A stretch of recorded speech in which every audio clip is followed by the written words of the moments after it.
Goldman Sachs revealed today a suite of 17 new investments, partnerships, and grants as part of its 1 Million Black Women Initiative. Launched in early 2021, Goldman's 1 Million Black Women Initiative reflects its intention to spend more than $10 billion over the next decade to advance racial equity and economic opportunity in Black women. Joining us now for more is Goldman Sachs Asset Management Global Head of Sustainability and Impact, Margaret Anadu. Margaret, nice to see you again. Thanks for joining us. A lot of investments here. How did you go upon selecting where you would invest? Yes, hi, thanks for having me. So I think the selection process and really directing our efforts has probably been one of the more validating parts of the initiative. So when we announced this initiative back in March to invest $10 billion alongside $100 billion of philanthropy to narrow opportunity gaps for at least 1 million Black women over the next decade, a key part of the initiative was really listening. We knew importantly from the start that if we wanted to have a real impact on Black women and their families and their communities, that we had to put their voices at the center. And so since the last time we connected on this about 9 months ago, we've engaged with over 20,000 women in one-on-one conversations, roundtables, to really large public listening sessions. And so they have been the real source of many of the investment ideas, many of the grants that we're providing to organizations led by Black women.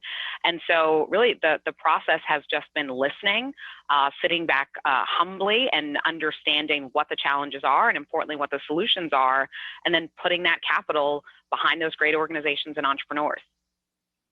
So Margaret, I'm curious what you guys have heard. What have been sort of the top things maybe that surprised you, the top needs of the folks you've been having conversations with?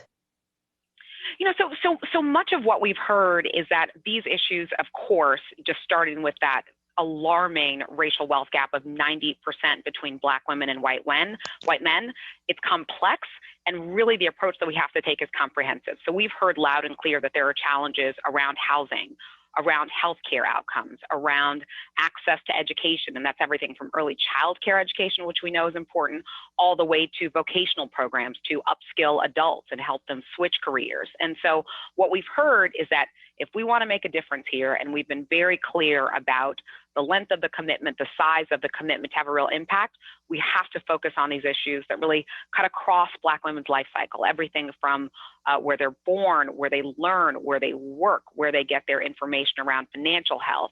And so what we've heard is what we thought, that Black women have the answer, and our investments in housing, in companies that are going to provide family sustaining wages, in entrepreneurship, all of these things are bearing fruit as we intended.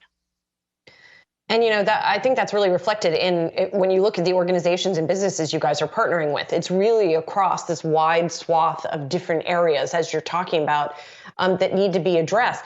There is this, I think, this false belief that persists, that it's hard to find those investment opportunities out there. This list of organizations, hopefully that belief has been put to rest long ago. But I think that this list of organizations really does. How did you find these organizations? How did you decide who you guys were going to partner with? Yeah, so I think one thing that you really hit it on the head, this myth that we have a pipeline problem, that there are not incredible Black female entrepreneurs and companies and organizations that are targeting these issues, it's just plain wrong.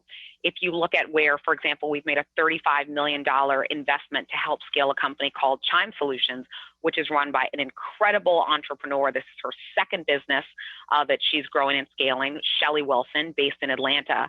This company provides outsourced customer service, call centers, and so this isn't just about the impact of access to capital for Shelly Wilson.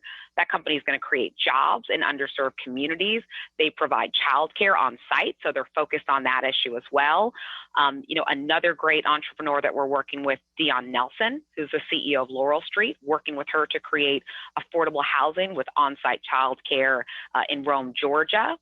Also using real technology and high growth companies to really get at some of these issues. So we've led the Series B for a company called Wonder School, led by Chris Bennett, where they are working with parents directly with childcare providers, also governments, to really narrow those childcare deserts where we see over 50% of Americans living in, and of that 50%, 44% of those are Black families. I could go on and on, but what we keep hearing, these challenges are large and small. It's everything from small business entrepreneurs getting that first maybe $500 loan to get started. We're embarking on an incredible partnership with Grameen, who, through a new program called Elevate, specifically focused on Black women, is going to be providing microloans. So we're really crossing the spectrum, everything from that $1,000 to get a business started to, as I mentioned, a $35 million loan to help scale a business called Chime Solutions. So we really are taking a comprehensive approach. And I will tell you, Julie, there is no dearth of incredible entrepreneurs, companies, and even on the philanthropic side, incredible organizations, large and small, who really focus on these exact same issues that we are. Well, this is just tremendous work here. Looking forward to following your continued progress. Margaret Anadu, Goldman Sachs Asset Management, Global Head of Sustainability Impact. Good to see you.